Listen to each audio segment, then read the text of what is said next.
Y en esta ocasión pues hemos traído, que además repite a la doctora Isabel Polanco.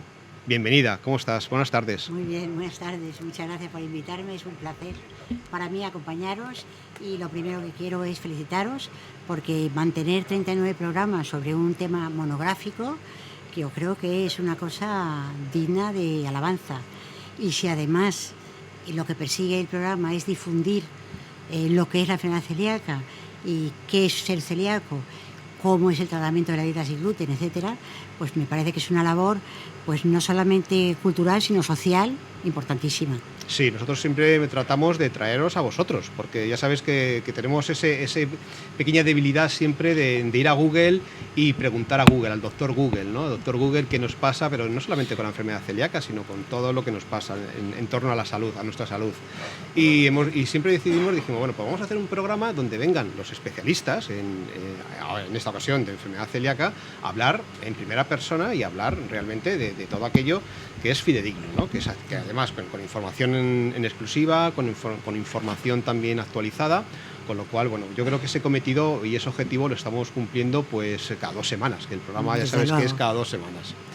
Bueno, pues bienvenida, repetimos que es un placer tenerte aquí, y a mí sí es en otra ocasión, pero hoy has también repetido. Y bueno, pues la razón también de que estés aquí es porque yo por lo menos me enteré en aquel congreso que se hizo en La Paz, que lo hizo la Asociación de Celíacos y Sensibles al Gluten de Madrid, y se habló de un protocolo sobre diagnóstico precoz. Así es. Y bueno, pues hemos tenido noticias de cómo ha ido naciendo, de cómo ha ido madurando, de cómo ha ido creciendo, y realmente te hemos seguido a ti porque tú eres la protagonista de todo esto. Bueno, eres la directora, la coordinadora clínica. La coordinadora de todo. En este protocolo ya recordaréis que en el 2008 el ministerio, que entonces se llamaba de Sanidad y Consumo, también coordinado por mí, sacó el libro verde famoso, que era un protocolo de diagnóstico precoz de enfermedad celíaca, que tuvo muy buena acogida, permitió difundir los conocimientos de entonces sobre qué es la enfermedad celíaca, cómo se diagnostica, cómo se trata, y también era multidisciplinario. Pero realmente han pasado 10 años, ha habido novedades y merecía la pena el actualizarlo. Es decir, que este protocolo surge un poco primero de la necesidad de una puesta al día del protocolo del 2008. También de la necesidad de el tener en cuenta los nuevos conocimientos, tanto desde el punto de vista de su patogenia como del diagnóstico y también del tratamiento. Y también porque, como recordaréis, a finales de abril, el Defensor del Pueblo hizo un documento basado en qué necesidades y qué problemas tenía el celíaco para llevar correctamente su dieta, para ser diagnosticado pronto y adecuadamente. Y entonces este protocolo lo que también pretende es dar la oportunidad de que se lleve a cabo todas esas solicitudes del colectivo celíaco en favor de un diagnóstico precoz y adecuado, y también en favor de una mejor calidad de vida, a ser posible la mejor calidad de vida, porque ese celíaco no está para nada reñido con tener una excelente calidad de vida. Uh-huh. ¿Quién ha participado en el protocolo? El protocolo han participado 11 sociedades científicas distintas, todas relacionadas con el amplio espectro clínico de la enfermedad celíaca. Es decir, que hay pediatras, hay médicos de familia, hay especialistas de atención primaria y tanto de niños como de adultos, hay genetistas, inmunólogos, y va dirigido también a cualquier especialidad en la que un especialista tenga ocasión por algún síntoma de diagnosticar la enfermedad celíaca. Por ejemplo, la anemia por el hematólogo, los dolores articulares por el reumatólogo, la hipoplasia del esmalte dental por el odontólogo, etcétera, etcétera. Es decir, que prácticamente todos los especialistas en medicina van a tener ocasión de ver algún celíaco que no consulte por diarrea como forma clínica clásica, sino por otra variedad enorme de signos y síntomas que, si se desconocen, difícilmente te van a permitir mantener un alto índice de sospecha. En definitiva, el protocolo lo que pretende es difundir los conocimientos y favorecer el que un celíaco pueda ser diagnosticado lo más pronto posible una vez que exprese la enfermedad. Muy bien. Precisamente la otra vez que estuviste aquí yo me quedé con alguna de las frases, ¿no? Y recuerdo una que yo creo que tiene que llegar a todo el mundo, ¿no? Tanto a los profesionales de la salud como también a los pacientes, ¿no? Recordabas que a día de hoy existen probablemente más celíacos con síntomas extradigestivos que con síntomas digestivos, ¿no? Ya no es la enfermedad digestiva o intestinal que se ha descrito hace años, sino que es una enfermedad sistémica. Todos los aparatos. También decías otra que además la hemos utilizado muchas veces, ¿no? Que el celíaco tiene síntomas desde la punta del pelo hasta la punta del pie, ¿no? Así es que es verdad, porque puede tener alopecia y puede tener las uñas blanquecinas y coloniquias por defectos de vitamínicos o de minerales en relación a que no los absorbe bien. O sea que... De ahí que estén involucradas tantas sociedades, ¿no? Todos esos especialistas, y bueno, que la idea es que llegue a todos los especialistas y todos los médicos de atención primaria que puedan tener en su consulta un día a un celíaco, ¿no? Así es. ¿Y qué ha sido lo más complicado? Porque los que os seguimos y estamos un poco al día, sabemos que es muy difícil, que el diagnóstico es realmente complicado en ocasiones. No sabemos, pues vosotros, ¿no? Cuando os reunís, ¿cómo podéis poner esto en marcha? Porque tiene que haber muchísima información al respecto. Así es, pero yo creo que lo complicado ha sido el echar a andar. Una vez que hemos echado a andar, hemos recibido toda clase de facilidades por parte de las sociedades científicas, de los profesionales a los que hemos invitado a participar, de las asociaciones de celíacos que también participan, tanto la de Madrid como la catalana, de Cataluña, como también FACE, por supuesto, como Federación de las Sociedades.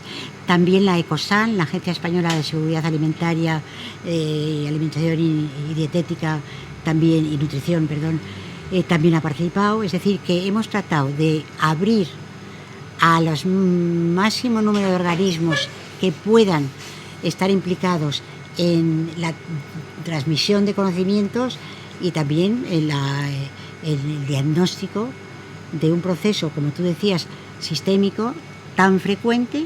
1 por cada 50 recién nacidos vivos es celíaco, aunque las estadísticas digan un poco más alto, pero la realidad es que todavía hay muchos celíacos sin diagnosticar.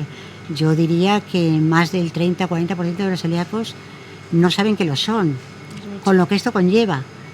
Y es que su calidad de vida no es buena. Porque tengan síntomas y no son diagnosticados, o tengan muy pocos síntomas y tampoco son diagnosticados, no se encuentran bien. Claro. Y entonces, al no encontrarse bien, pues... Sí, la calidad de vida merma. Exactamente, merma, cuando en realidad la enfermedad celíaca es muy agradecida, en el sentido de que una vez hecho el diagnóstico correctamente, la dieta sin gluten, eso sí, mantenida de modo indefinido, se puede llevar con toda garantía y además con una dieta equilibrada, variada y que te permita hacer una vida absolutamente normal.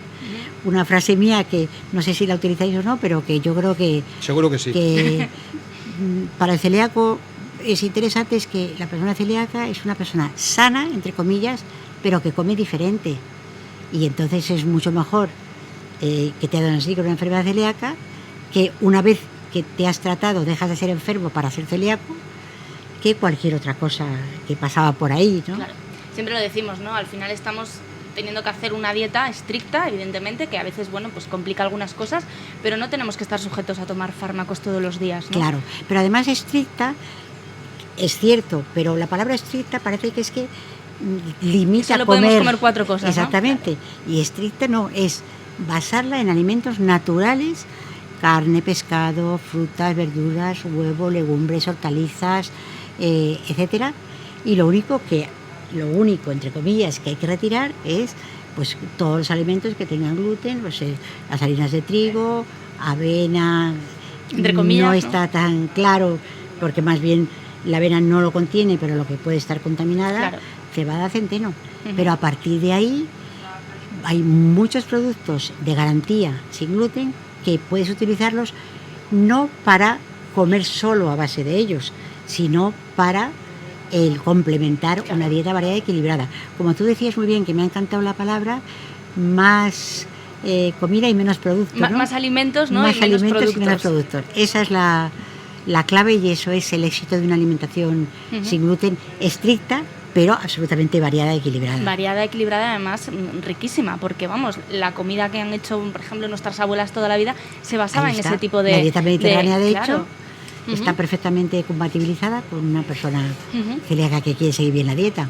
¿Y en el protocolo también se habla del tratamiento, de la dieta? En el protocolo hay una primera parte que es de revisión exhaustiva de la literatura, además valorando metodológicamente pues todas las guías de clínica práctica que están publicadas en los últimos 5 años, y nos hemos quedado con aquellas en las que la evidencia es muy alta en cuanto a los conocimientos. Entonces, tiene una parte de revisión de qué es la enfermedad celíaca, cuáles son los síntomas, cómo se diagnostica, qué hacer si un celíaco que de verdad hace la dieta, porque la inmensa mayoría de los celíacos que no mejoran es porque están haciendo transgresiones de gluten o no admitidas o no conocidas. O no conocidas, claro.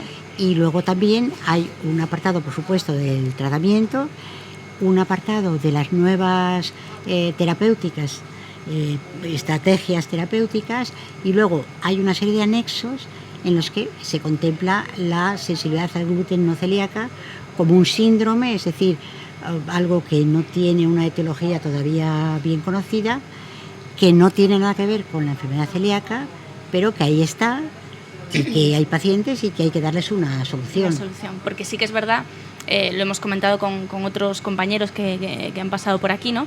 Que los síntomas, sobre todo cuando hablamos de síntomas extradigestivos, a veces sí son parecidos, ¿no? Sí, son parecidos, pero también son muy parecidos a los que presenta un síndrome de intestino irritable. Es una patología la más frecuente, la más habitual, sobre todo en el adulto. Entonces, bueno, pues lo que ahora se conoce es que esta entidad es presente. Hay muchas personas que se autodiagnostican y se autoeliminan el gluten de la dieta sin motivo justificado, pero con la diferencia de que un celíaco está controlado por su médico, su dietista nutricionista, y sin embargo las personas que tienen sensibilidad al gluten celíaca muchas veces funcionan con el doctor Google, como antes decía Mario, y la dieta que hacen no solamente sin gluten, sino que no está equilibrada ni variada. Claro. Y por otra parte, en esta entidad lo que se ha demostrado es que no es el gluten concretamente lo que no toleran, sino que es algún componente del trigo, de los numerosos de componentes que hay en el trigo, el que no toleran adecuadamente. Con lo cual aun los dos beneficiándose de una dieta sin gluten, en un caso es sin trigo porque es mucho más a lo que se va, claro, y en otro caso es enfermedad celíaca. Conviene tener muy claro que son dos entidades completamente distintas, porque si te autodiagnosticas de una cosa y eres otra, pues puedes estar... Claro, sobre todo porque lo que hablábamos, ¿no? Sabemos que la enfermedad celíaca es una enfermedad sistémica, hay un componente genético muy importante, con lo cual si en una familia aparece un celíaco es importante, y ahora nos vas a contar cómo queda establecido en el nuevo protocolo que hagan pruebas al resto de la familia, sí. Pero en el caso de la sensibilidad no sabemos todavía, claro, cómo va a funcionar esto, ¿no? Exactamente. Es tan joven y tan complicada, ¿no? Cada vez no es tan joven porque hace ya más de 40 años que se diagnosticó, que se describió, mejor dicho, por primera vez. Lo que pasa es que hay mucho confusionismo porque la mayoría de las publicaciones no tienen la misma metodología, con lo cual no se pueden comparar, como ocurre con la enfermedad celíaca, que ya hay muchísima bibliografía con una metodología muy parecida. Poquito a poco, sí. Pero la gente sí, es verdad que hay muchísimas preguntas siempre sobre sensibilidad al gluten, por lo que tú dices, porque muchas veces la gente se retira el gluten, dice, es que creo, claro, que me sienta mal. Exacto. Por ejemplo, de cara a confirmar o a descartar enfermedad celíaca, hay que llegar a la biopsia tomando gluten. Es que es un error enorme, como bien sabes, retirar el gluten de la dieta sin tener un diagnóstico de confirmación. En primer lugar, el gluten, para el que no es celíaco, no tiene ningún efecto nocivo. Todos esos bulos de que engorda o de que adelgaza o de que da dolor de cabeza o de que son absolutamente bulos. Es decir, que el gluten solamente es tóxico, digamos, para la persona celíaca. Para el resto no lo es. Con lo cual, el quitárselo no significa, el gluten afortunadamente no es un alimento esencial. Esa es la ventaja. Pero el que tiende a automedicarse o hacerse una dieta sin contar con un especialista, generalmente no lo hace de manera equilibrada. Y entonces ahí está el problema de que un celíaco que sigue un tratamiento, que en el protocolo una de las cosas importantes es que se proponen una uniformidad de criterio y, por ejemplo, un soporte nutricional en forma de que tengas acceso a un dietista nutricionista o a un especialista en nutrición que te controle la dieta y que te permita entender esa labor. La hacen las asociaciones de celíacos, que generalmente además tienen un dietista nutricionista. Pero ahora con este protocolo lo que se va a implementar es la posibilidad de que en cualquier sitio o lugar, sea atención primaria, sean hospitales, etcétera, etcétera, tengas acceso a un apoyo nutricional, por lo menos inicial, claro, para tener un conocimiento muy claro de lo que debes hacer y de lo que no debes hacer. Claro, porque además muchas veces cuando diagnostican a un celíaco no solo es que te encuentres mal, ¿no?, sino que también tienes déficits. Claro. La anemia, hemos hablado también de calcio, de vitamina B12, de vitamina D, de claro, zinc, de magnesio. De ácido fólico, de todos los nutrientes que no se absorben, porque no olvidemos que se tengan o no síntomas digestivos, al fin y al cabo la enfermedad celíaca cursa con una lesión intestinal duodeno-yeyunal, en la que es un tramo en la que se absorben muchos nutrientes. Si el celíaco no los absorbe, pues ahí puede tener carencias y déficits, muchas veces subclínicos, pero que hay que detectar porque hay que reponer, claro, si están. Hay veces que cuando el paciente consulta todavía no ha hecho ese déficit, pero si se tarda en diagnosticar, lo más fácil es que tenga un déficit nutricional que hay que reponer. Claro. No solamente se retira el gluten de la dieta, sino reponer el hierro si falta, reponer el calcio si falta, los micronutrientes que sean necesarios. Por eso el apoyo de un dietista nutricionista o de un especialista en nutrición, porque también hay otras especialidades que se ocupan de la nutrición, pues va a ser muy importante a la hora de llevar bien una dieta sin gluten. Muy bien. Bueno, os debemos de decir que tenemos aquí a la doctora Isabel Polanco, con lo cual, pues a través de la página de Maná Productos Sin Gluten en Facebook, donde se está retransmitiendo este programa, pues podéis hacerla preguntas, es decir, las dudas que tengáis, pues tenéis una oportunidad de oro para hacérselas. Yo te voy a hacer alguna pregunta porque ya hay, las redes están ya bastante. Vamos a ver, mira, sobre el protocolo, Leire Alcalde dice, el protocolo llegará a todos los médicos de forma directa o solo para los que lo soliciten y quieran actualizarse. Muy buena pregunta.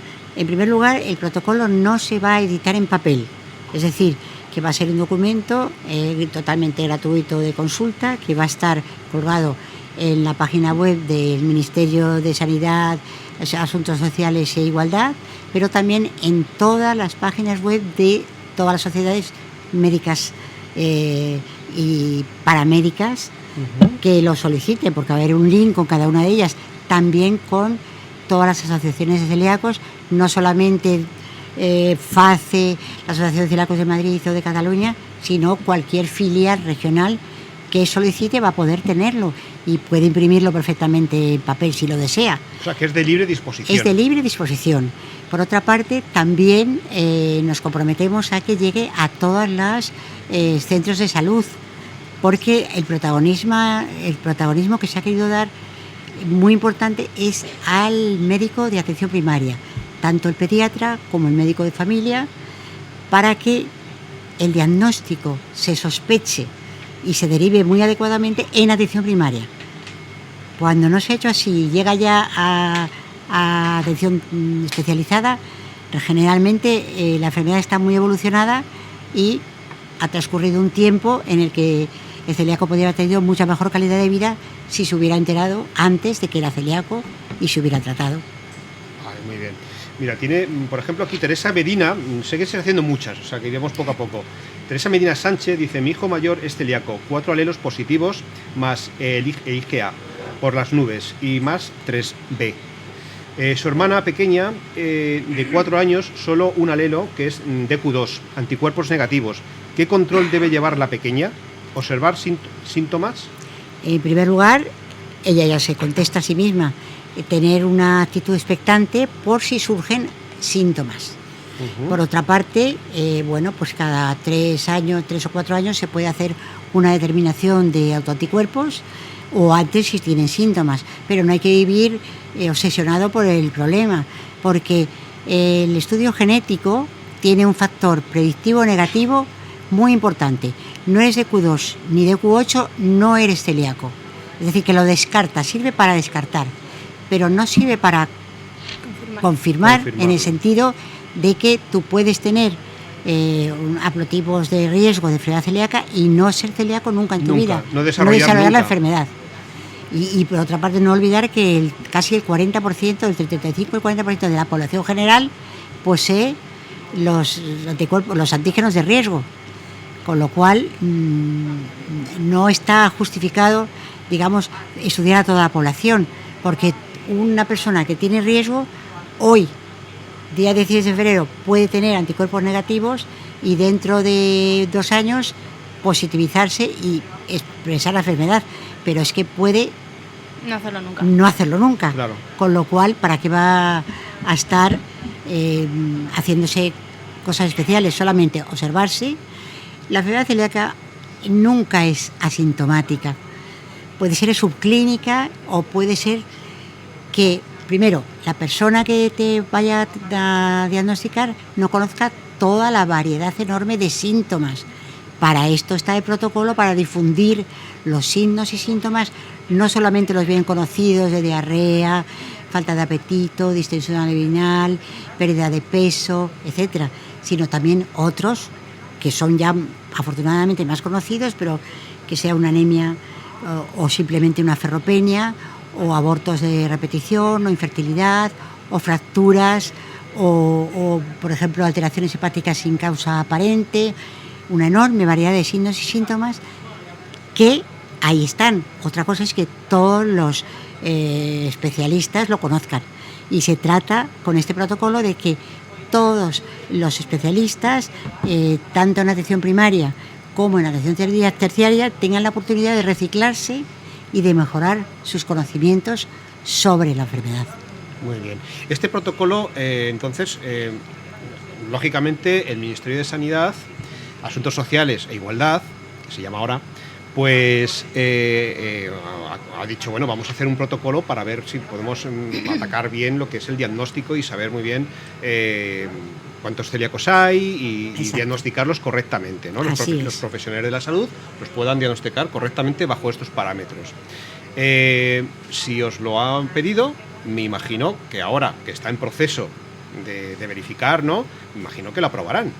Claro, ahora está. O eso ya es otra historia. Vamos a ver, ahora está en proceso de revisión externa, es decir, que se ha buscado especialistas que no han participado en su elaboración, pero que ahora van a dar su opinión totalmente aséptica, y se modificará de acuerdo con la opinión de los expertos si hay cosas a modificar. Ahora bien, también en este protocolo se propone una serie de líneas de investigación a mejorar y de posibilidades de cómo mejorar el diagnóstico de enfermedad celíaca, pero a través, por ejemplo, de la formación continuada en atención primaria, también en atención terciaria, en enfermería, en general especialidades en medicina. Por otra parte, lo que decíamos de la colaboración de expertos en nutrición y dietética para el apoyo nutricional de estos pacientes, un apoyo también psicológico, que muchas veces lo necesitan, la difusión de que es una patología muy frecuente y que realmente para tener una calidad de vida no solamente es que el paciente se cuide y coma sin gluten, sino que la sociedad lo acepte como otra persona más, igual de brillante y igual de sana, que pueda ser el que más.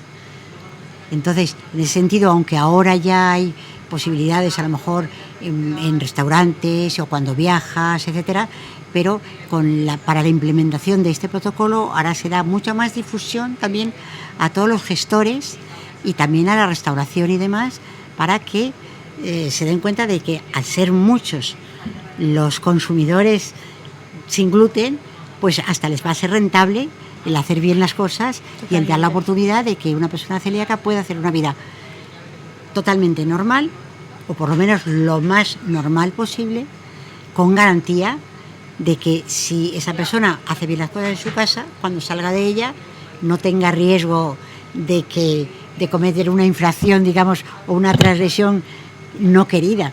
Entonces yo creo que eso también va a ser interesante desde el punto de vista de difundir hasta donde más se pueda los conocimientos de qué es el celíaco, cómo seguir la dieta, cómo se diagnostica, que ahora vamos a hablar de cómo se diagnostica, y que, bueno, realmente un paso más, pero ya que se excede completamente el protocolo, sería el facilitar al celíaco la compra de productos sin gluten, no como único aporte nutricional en su vida, porque eso es un error total, sino como un aporte complementario de una dieta variada, equilibrada, sin gluten.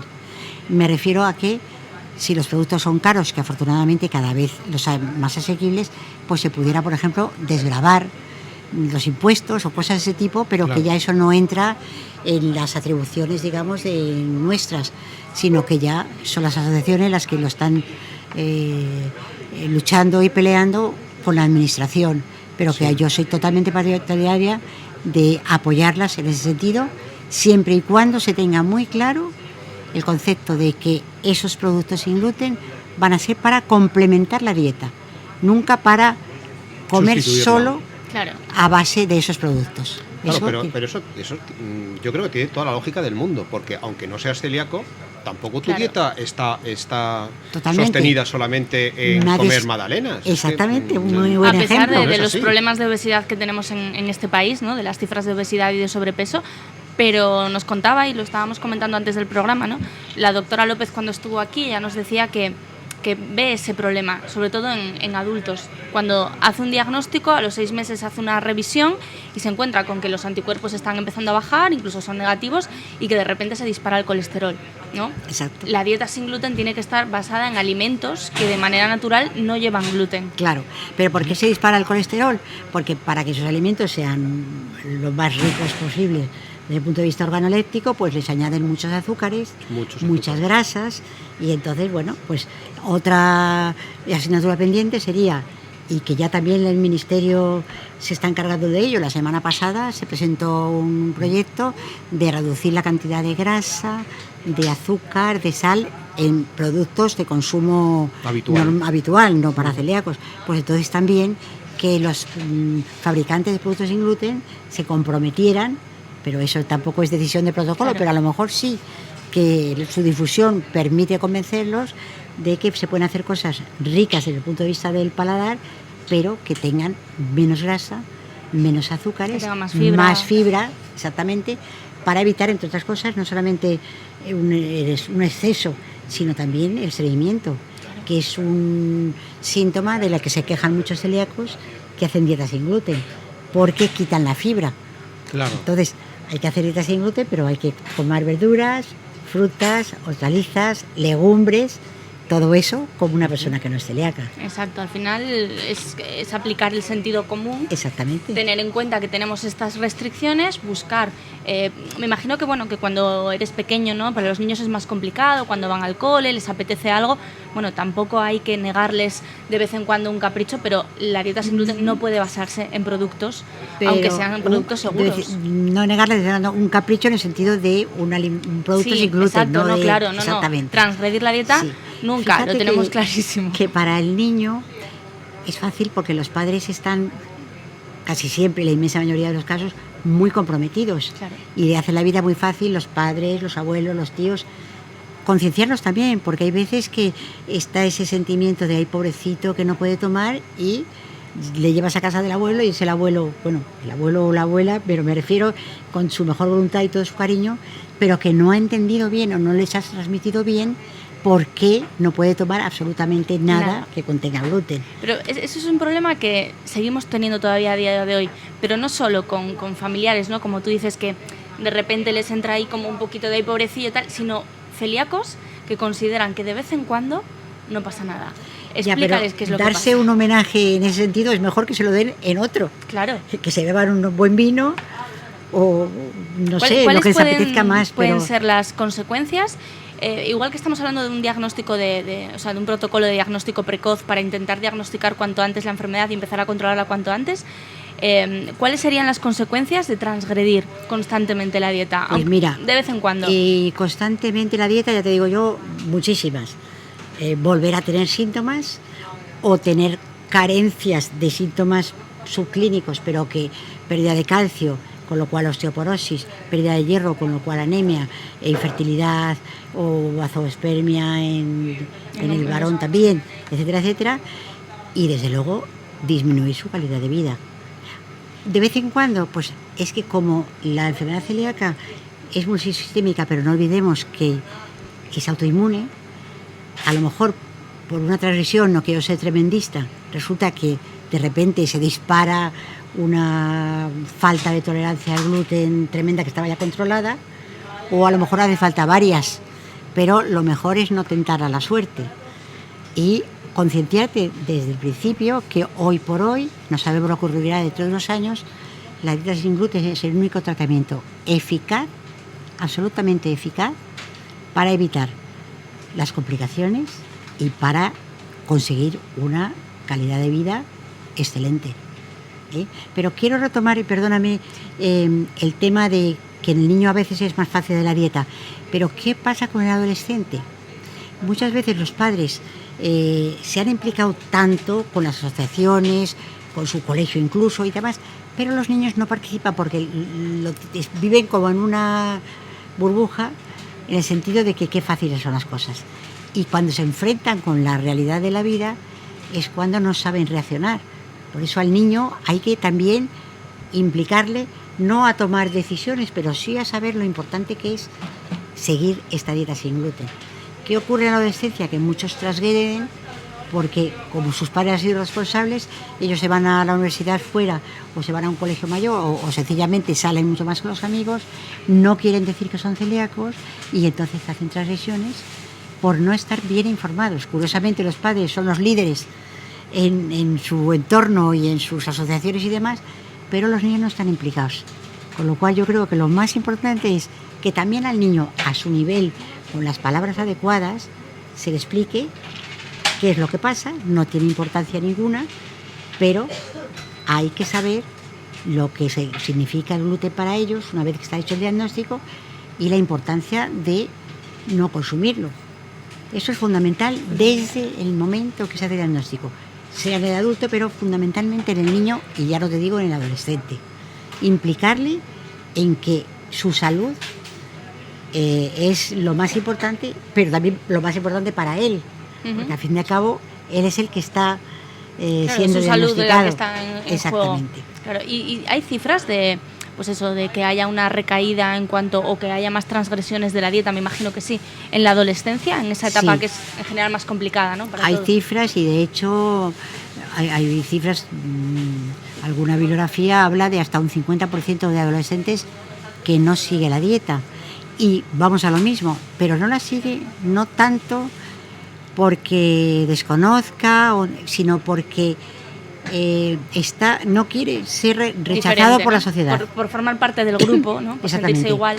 Y en esa situación también es falta de información psicológica, mejor dicho, de apoyo psicológico, que le diga que ser celíaco no es más que no tolerar un nutriente y los alimentos que lo contengan, y que eso es una variedad más de la normalidad en la vida, exactamente igual que otro es miope, que otro es diabético o que otro... Sí, hay que interiorizarlo y normalizarlo. Es más bajito. Claro.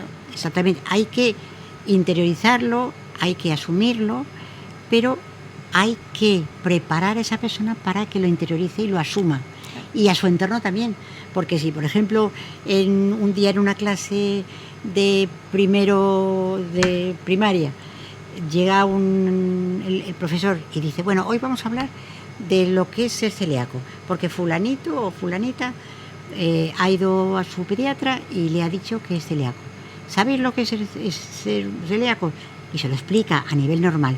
Pues entonces, saber que cuando tengáis un cumple, si traéis chucherías y queréis de verdad ayudar a fulanita, a fulanito, traer una bolsita para Sin ellos sin gluten. O si queréis, el día que sea su cumple, él va a traer para todos sin gluten para que veáis que es muy rico comer sin gluten y no hay ningún problema. Entonces, los niños, eso pasa como con las normas de circulación. Si de verdad se incorporan desde la enseñanza en la escuela, pues entonces lo verán como la cosa más natural y favorecerán enormemente que la persona celíaca se integre en su ambiente. Yo creo que es algo que también con el paso de los años sí va pareciendo más fácil. Hace años era muy complicado, sí, y te miraban un poco raro, ¿no? Cuando ibas a un sitio y no, la niña no toma pan, la niña no toma tal. A día de hoy es más fácil, pero todavía hay mucho tabú y hay mucho que trabajar para al final sensibilizar a todo el mundo, porque todavía hay gente que llega a los restaurantes, siempre explicamos en el programa, cuando vas a un restaurante, identifícate como celíaco. Así es. Para que en cocina, en sala, sepan cómo actuar. Así es, porque si tú eres alérgico al marisco, claro, vamos a suponer, tienes que decir, mire, esta tortilla, aunque no lleve gambas, pero no la habrán hecho ustedes en la misma plancha que acaban de hacer unas gambas al ajillo para otra persona, claro, porque entonces a mí me puede dar un choque anafiláctico. O sea que la persona que tiene otras intolerancias inmediatamente se identifica. Pues el celíaco igual. Tiene que hacerlo también. Tiene que hacerlo exactamente igual. Afortunadamente hay muchos restaurantes ahora de toda garantía que tienen platos sin gluten, pero no está de más siempre identificarse. Recordarlo. Porque es la manera, porque puede haber cambiado el camarero. Claro. O incluso, al final hay errores humanos constantemente. Exactamente. Y aunque tengan las espiga barrada y aunque sean establecimientos que están confirmados por FACE o por las asociaciones que son sin gluten, pero nadie quita de que haya un error, pero un error humano, sí, tan fácil como inocente, que el camarero ese día se haya cambiado el turno con otro y que acabe de empezar y no sepa. Claro. Entonces lo dices y ante la duda dicen, un momento que voy a consultar, y así tú estás mucho más tranquilo. Totalmente. También es otra norma buena el pedir cosas que razonablemente no contengan gluten. Exacto. Si tú pides rebozados constantemente, puede que tengan harina sin gluten para rebozar, pero mejor lo haces en tu casa y pides a la plancha. Sí, al final siempre es exacto. Exactamente. Las cosas razonables, si tú pides un producto de pastelería, seguramente si es un establecimiento sin gluten lo va a tener, pero pide fruta también y hace el producto en casa para evitar errores que no dependen de ti. Claro. Sobre todo yo creo que la gente tiene más miedo y más respeto, ¿no? Justo cuando le acaban de diagnosticar, pero también tiene todo el sentido, ¿no? Porque estás recuperándote, tu intestino está regenerándose. Exactamente. Y la más mínima cantidad de gluten puede hacer que todo eso se retrase, ¿no? Totalmente de acuerdo contigo. ¿Cuánto puede tardar en regenerarse una atrofia Es vellositaria? muy variable. Cuando se hacían antes muchas biopsias intestinales, veíamos que a veces en 6 meses se ha recuperado, pero el que no se ha recuperado en 2 años tampoco es nada extraño. Con lo cual, tampoco hay que angustiarse ni neurotizarse si los anticuerpos no descienden con una dieta bien hecha sin gluten, porque hay pacientes que a lo mejor negativizan en 6 meses, otros en 1 año y otros tardan más de 2 años en negativizar. Eso no significa que no sean, o sea, que sean celíacos refractarios al gluten, sino que ciertas personas, ciertos organismos necesitan más tiempo para que la respuesta frente a las proteínas de gluten, sus productos, sea completa al retirar el gluten de la dieta. Y también ocurre al revés. Conocemos casos de celíacos que enseguida elevan anticuerpos y otros que de hecho les cuesta más llegar al diagnóstico porque esos anticuerpos no acaban de elevar. ¿Por qué no elevan los anticuerpos? Bueno, si supiera sería estupendo. Sí, igual es demasiado. Parece ser que puede haber diferentes subgrupos de celíacos con distinta respuesta inmunológica. Pero en todo caso, el diagnóstico de enfermedad celíaca es una suma de signos, síntomas, anticuerpos. En ese caso, cuando no terminan de... No es igual, pongamos que el punto de corte está en 10, no es igual tener 7 que tener 50, claro, o de tener 200. Si tienes 200, está bastante claro. Si tienes 30, 20, 15, tienes que controlarte. cada X tiempo Ujú. si no aparecen los síntomas y cada menos cuando aparezcan los síntomas. Y en esos casos sí que estaría indicado pues un estudio genético para, si no tienes riesgo genético, descartarlo Olvidarlo. y pensar en un colon irritable, un síndrome de sobredesarrollo bacteriano, etcétera, etcétera. Ujú. O sea que ahí sí que entran otros factores. Pero la respuesta tanto a la supresión como a la reintroducción es muy variable de unos pacientes a otros. Por eso, Bueno, un momentito, perdona, vamos a dar- sí, es sí, que- que me enrollo. Es que tú te enrollas y de Me vamos a ver, enrollo así yo, que me solita pongo a tú sola. hablar y... Yo dispongo de un cuarto de hora más. Sí, además Y es por estoy eso. encantada de Estoy, estar. mira, estoy mirando aquí el reloj porque sé que a las 5:30 te vas. Sí. Entonces, Vuelvo otro día cuando queráis. Por supuesto, bueno, estás invitada, ya ves, Invitadísima. invitadísima. Bueno, hay muchas preguntas. A Y, ver. por ejemplo, Graciela Guillén, desde Argentina, nos dice: soy celíaca y hace unos meses desde hace unos meses mis uñas no crecen, se rompen y tienen como escamas. Eso es lo que dice.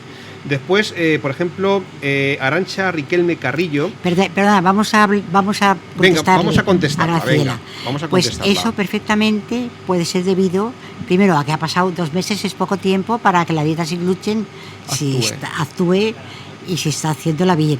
Segundo, eso es signo de carencias, por ejemplo, de hierro, de zinc, de calcio, que puede haber en el celíaco y que una de dos, o con la alimentación lo van recuperando, o a veces, si es muy importante esa carencia, hay que ayudarle con un aporte externo, digamos, de un compuesto de sulfato ferroso o de calcio o un complejo vitamínico que contenga también zinc, pero perfectamente puede estar en relación con su enfermedad celíaca. Y ojo, no es que ahora a los 2 meses haya aparecido, sino que evolutivamente la enfermedad todavía no ha respondido a la dieta sin gluten y ha aparecido porque es un signo de su enfermedad. Muy bien. Bueno, pues, por ejemplo, Arantxa Riquelme Carrillo dice: mi biopsia fue negativa y tomaron 2 muestras y llevaba un mes sin gluten. ¿Es válida? Pues no es válida, porque lo primerísimo, y me alegro enormemente de esta pregunta, lo primerísimo que hay que hacer a un celíaco posible, supuesto, del que ya sospechas que lo es preguntarle: ¿usted está teniendo una alimentación variada, conteniendo gluten o no? Si te dice que no, que la ha restringido o que directamente lo ha quitado, lo primero que hay que hacer es reintroducir el gluten en la dieta por lo menos 4 a 6 semanas o incluso a 3 meses antes de hacer la biopsia intestinal, porque una biopsia negativa después de un mes sin gluten, hombre, no suele ser tan rápida la normalización, pero pudiera ocurrir. Entonces, lo mejor es hacerla cuando estés completamente seguro, y por supuesto el supuesto paciente lo esté también, de que está consumiendo gluten de forma habitual. Muy bien. Luego Mercedes López dice: y una persona con genética positiva, sin síntomas ni anticuerpos positivos, ¿debería quitarse de la dieta el gluten? Muchos lo hacen, dice, para prevenir. Bueno, vamos a ver, genética positiva, anticuerpos positivos, ¿cómo está la biopsia intestinal? No lo habla. Eso es totalmente susceptible de una biopsia intestinal. Seguramente tiene una lesión compatible con ser celíaco.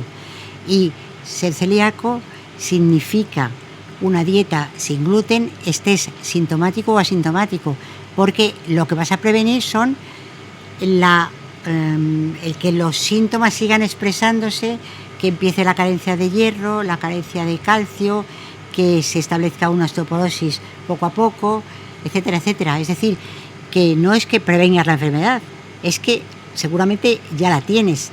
En esos casos, genética positiva, anticuerpos positivos, francamente positivos, indicación absoluta de una biopsia intestinal para confirmar el diagnóstico y empezar una dieta sin gluten. Muy bien.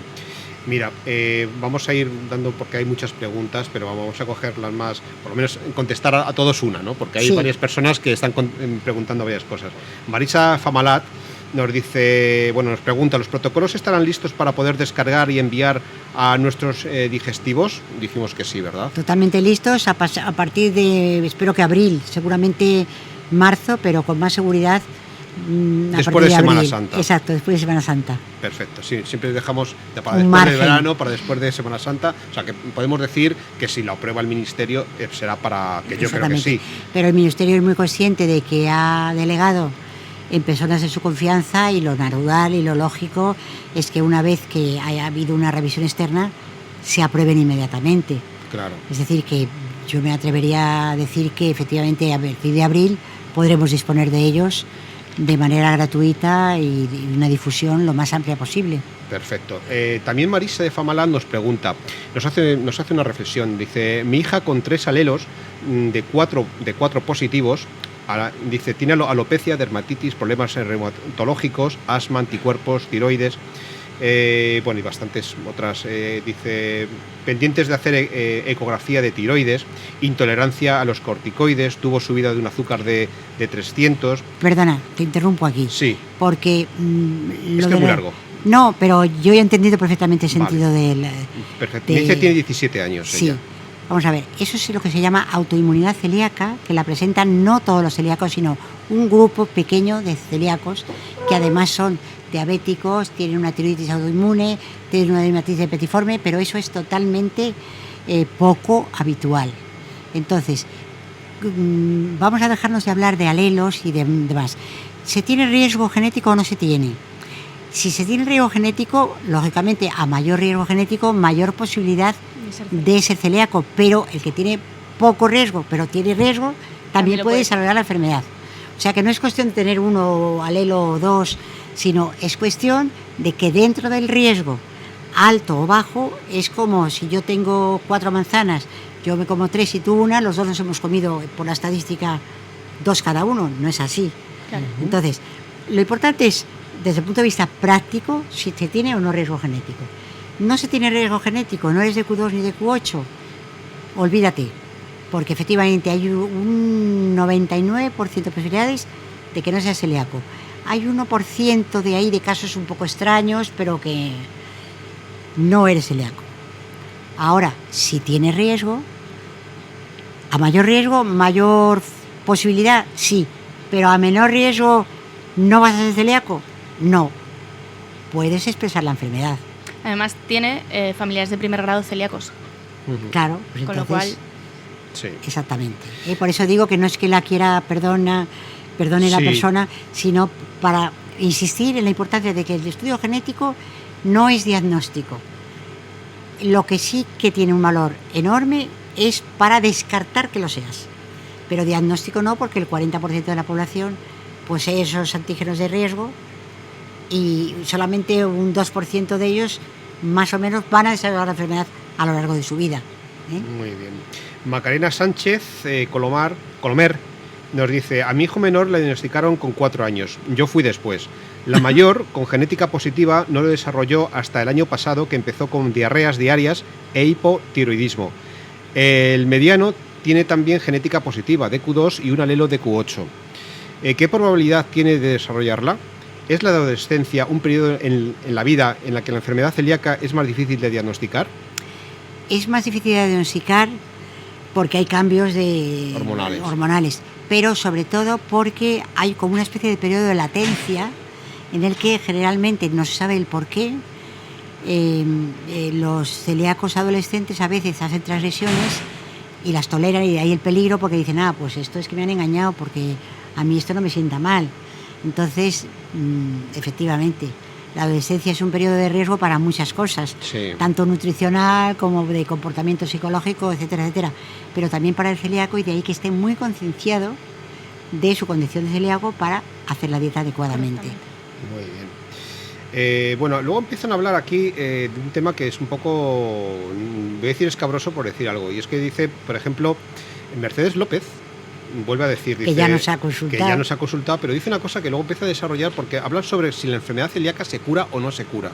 Y hay algunos que apuestan porque dice, por ejemplo, aunque lo entrecomilla, dice, yo me curé, entrecomillado me curé. Y dice, a los 11 años y a los 27 tenía un 3B. Me costó el triple volver a comer todo sin gluten. Vamos a ver, la enfermedad celíaca no se cura, se trata, y es de las enfermedades pocas enfermedades que tienen un tratamiento absolutamente concreto, que es la dieta sin gluten.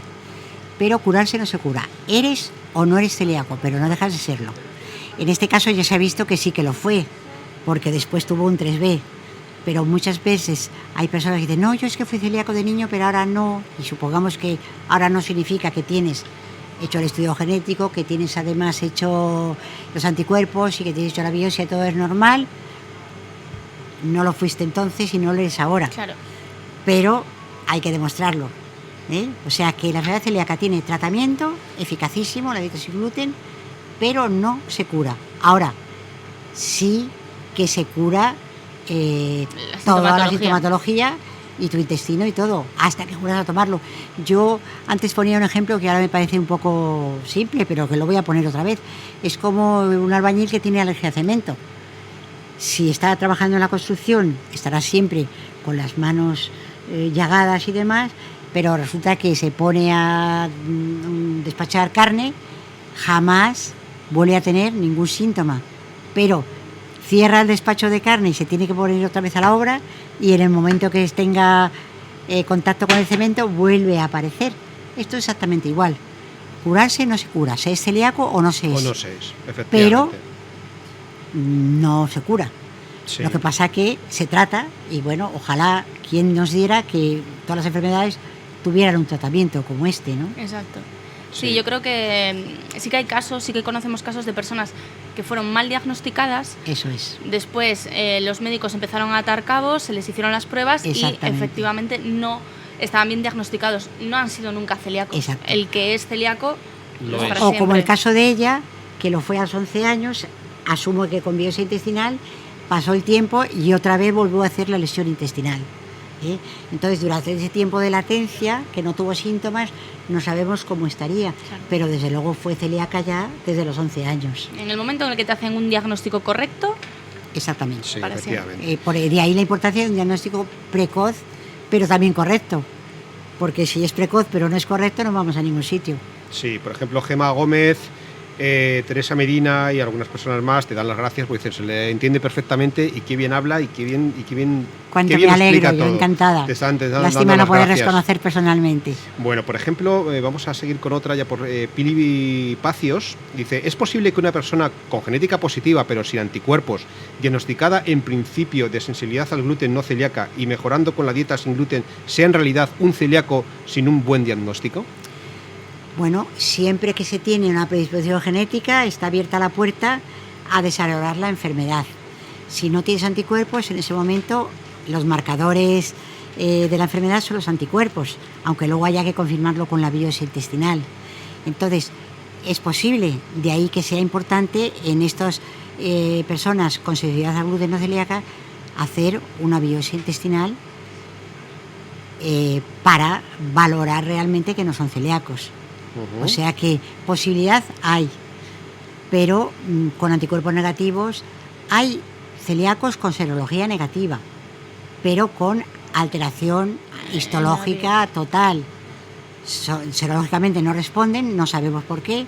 Es otra de las propuestas del protocolo, es hacer un registro de celíacos seronegativos para conocer más a propósito de este grupo, subgrupo, digamos, de celíacos, pero realmente, aunque sean seronegativos, sí que tienen la lesión intestinal característica. que al final es lo que describe la enfermedad. La que al final la enteropatía es lo que describe la enfermedad, aunque hay enteropatías muy leves que también son celíacos. Pero el son los menos, MARS1 exactamente. también puede ser celíaco, aunque Exactamente. otras veces se debe a otras causas. A otras muchas causas, como son la infección por Helicobacter pylori o una infestación por Giardia lamblia o el consumo de antiinflamatorios no esteroideos, un montón de O sea que situaciones. puede haber muchos... No, muchos no, puede haber pocos. Es decir, el MARS1 no descarta el diagnóstico, pero no lo hace más difícil que si fuera un MARS3. Y entonces ahí hay que estar muy seguro de que, aparte de la genética, los anticuerpos son positivos, descienden la biopsia, por supuesto, es MARS1, pero los anticuerpos van a descender y los síntomas van a revertir. Claro. Es decir, que en resumidas cuentas, puede ser celíaco una persona con riesgo genético con anticuerpo positivo y con un +1, sí, pero hay que demostrar. Bueno, son menos 2 minutos. Vamos a hacer una última ya un resumen. Entonces, entendemos que este protocolo va a sustituir al protocolo del 2008. Así es. Y que si tienes que destacar algún punto importante, yo sé que todos son importantes, ¿no? Pero algún punto, algo que realmente tenga importancia, sobre todo para el paciente, ¿no? Para el paciente que no sabe lo que le pasa, va al médico y claro, pues el médico es el profesional, ¿no? Que le tiene que decir, pues usted, si es celíaco, realmente pues diagnosticarle. ¿Qué podrías destacar realmente de este Yo creo que destacar protocolo? Primero el protocolo en sí, que está muy actualizado, que se difunda lo más posible, por eso cuando preguntan si se puede consultar, todo el que quiera se lo va a descargar, absolutamente Cuanto más, todo, mejor.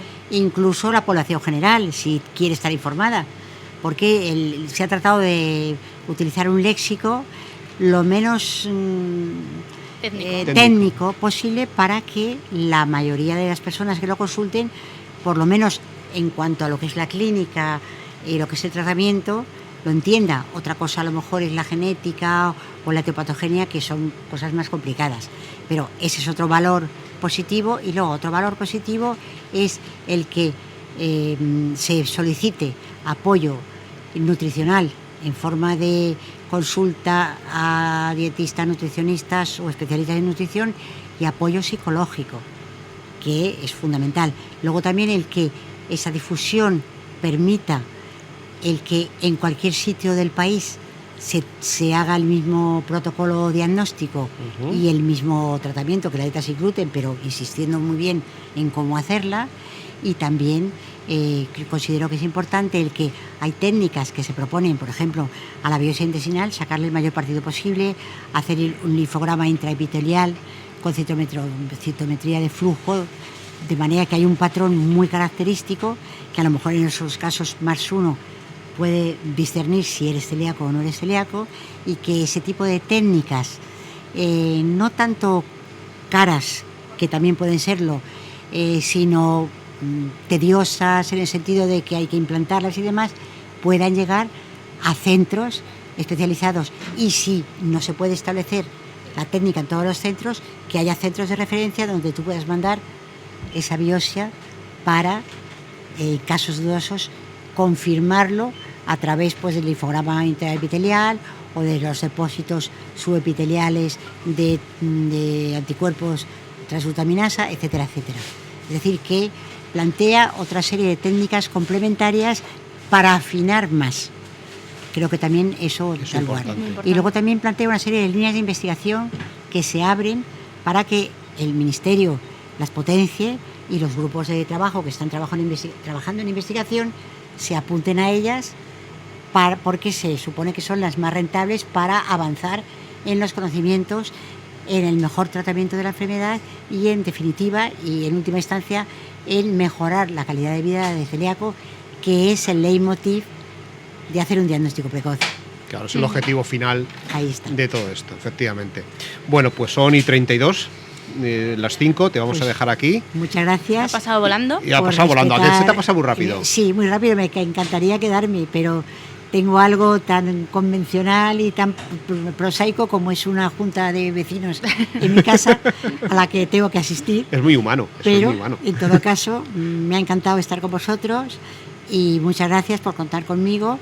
Desde luego seréis, si no los primeros, los primerísimos en disponer del protocolo una vez que se pueda difundir. No es que haya ningún secreto en él, pero lo lógico es que todo el mundo se entere a la vez. Sí, en este programa de luego le daremos la difusión de vida. Exactamente, habrá una presentación formal y oficial en el Ministerio, a la cual estaréis totalmente invitados. Iremos y además de puertas abiertas, con lo cual, siempre que haya aforo, todo el que esté interesado podrá ir. Estupendo, pues piensa que esta es tu casa. Y buenas tardes y hasta siempre. Pues muchas gracias Isabel, muchas gracias.